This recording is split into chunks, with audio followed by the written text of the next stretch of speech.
Some of the kids in theater wing, I'd say kids because we were just out of school, like Eddie Weston was asked, because Eddie was a pretty good tap dancer.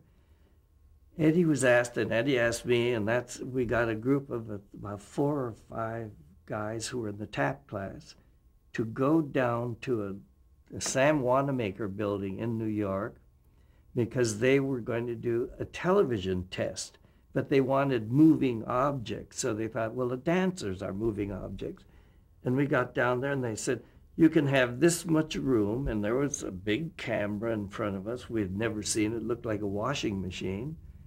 And then there were banks of lights, hot, right up next to us. So we said, we're going to dance in this. We're running wet before we even do a step, and other big pleats and other lighting.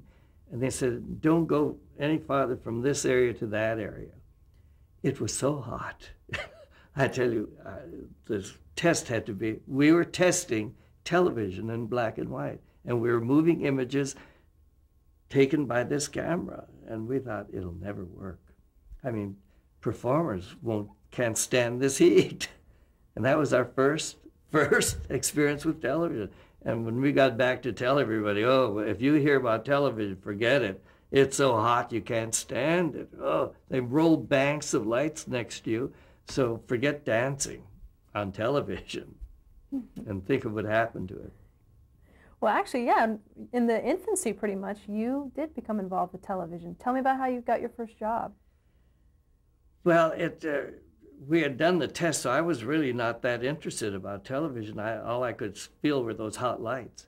But when I got into Make My Manhattan, which was a year or so later, television had sort of developed and it was coming along. So we heard more and more of it. And people actually were getting small black and white TV sets in their home. So maybe this thing that we had experimented with like a year or two before was a coming thing. And somebody called the choreographer of Make My Manhattan to say they were going to do a television game show called Stop the Music. And it was going to go on every week. And they would need a choreographer because they would like to choreograph to some of the songs that had to be stopped. And he didn't want to do it. He said, oh, no, television. He poo-pooed that. But he said, there's a kid in the show that I think might be able to handle it. And that kid turned out to be me.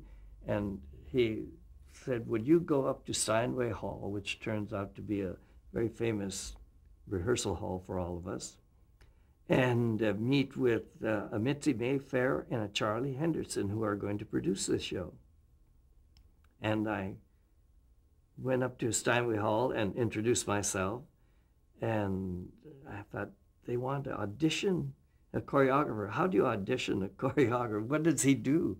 When I told them I was dancing in the show and I was choreographing for a choreographer's workshop, so what would you like me to do for this?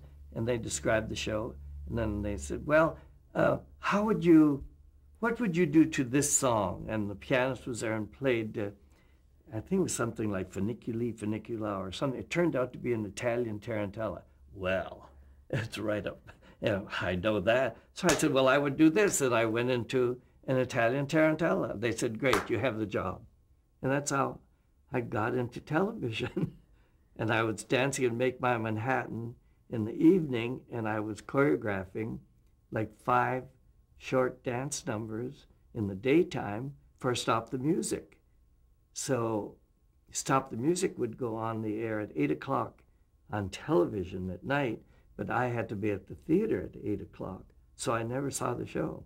But I knew I was doing something right because it became one of the top shows on television. So you were doing 5 dance numbers per week for that show. Mm-hmm. And whenever I couldn't finish a dance number, they would have to be like 1-minute numbers. But if I had the idea and then I said, I don't have time to finish this number, I'd always then say, can't you cheat a little bit and stop the music after 8 bars? If they don't guess the title by then, go to something else. But stop after 8 bars because the dancers have nothing more to do. So Bert Parks had a little note say, stop this one. Do you have the title yet? Music has stopped. And then we'd take it on from there, and I got by with that.